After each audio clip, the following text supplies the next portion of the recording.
এশিয়ার অন্যতম ক্ষমতাধর দুই দেশ চীন ও ভারত। পারমাণবিক শক্তিধর রাষ্ট্র দুটি একে অপরের বহু পুরনো প্রতিদ্বন্দ্বী। সুযোগ পেলেই কেউ কাউকে ক্ষমতা দেখাতে পিছপা হয় না। তবে এবার ভারতের ভূ রাজনৈতিক আধিপত্যকে হুমকির মুখে ফেলে দেশটিকে রীতিমতো খেলার মাঠে পরিণত করেছে চীন। কিন্তু কিভাবে ভারতকে নিয়ে এই চরম রাজনৈতিক খেলা খেলছে দেশটি? বিস্তারিত শিহাব ইসলামের ডেস্ক রিপোর্টে। ভারত যখন নিজস্ব ভূখণ্ড আর প্রতিবেশীদের নিয়ে কূটনৈতিক চাপে রয়েছে, তখন সেই সুযোগ কাজে লাগিয়ে দক্ষিণ এশিয়ায় ব্যাপক প্রভাব বিস্তার করছে চীন। বিশেষত বাংলাদেশ ও পাকিস্তানের সঙ্গে ঘনিষ্ঠ সম্পর্ক গড়ে তুলে নয়াদিল্লিকে এক অসহনীয় চাপের মুখে ফেলেছে বেইজিং।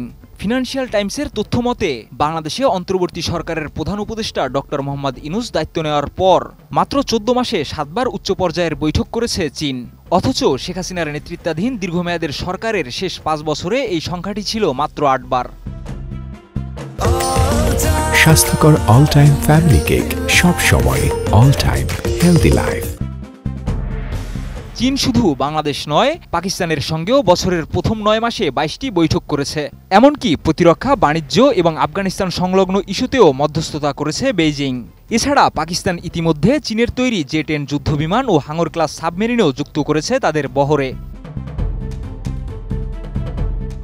বিশ্লেষকদের মতে, ভারতের চারপাশের দেশগুলোকে নিজেদের প্রভাব বলয়ে এনে নয়াদিল্লিকে ব্যস্ত ও বিভ্রান্ত করে রাখছে চীন। আর এতে করে চীন সুযোগ নিচ্ছে ভারত মহাসাগরের প্রভাব বিস্তারের। আর এদিকে বাংলাদেশে চীনের প্রভাব শুধু রাজনৈতিক নয়, অর্থনৈতিক দিকেও রয়েছে। তিস্তা প্রকল্প, মোংলা বন্দরের সম্প্রসারণ এবং সামরিক সরঞ্জাম কেনার প্রক্রিয়ায় চীনের সক্রিয় অংশগ্রহণ লক্ষণীয়। ভারতের সীমান্তের পাশেই বাংলাদেশ, আর সেই বাংলাদেশই এখন চীনের কৌশলগত প্রভাব বাড়ছে।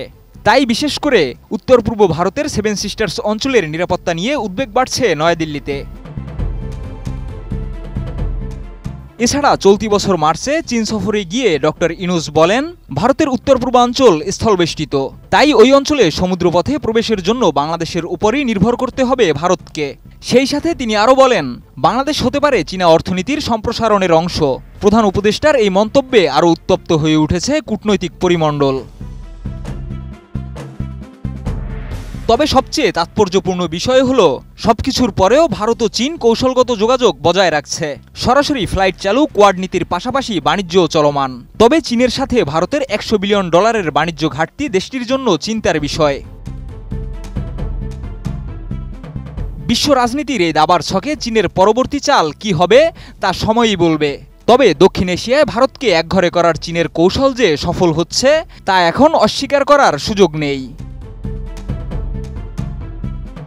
শিহাব ইসলাম, ATN নিউজ।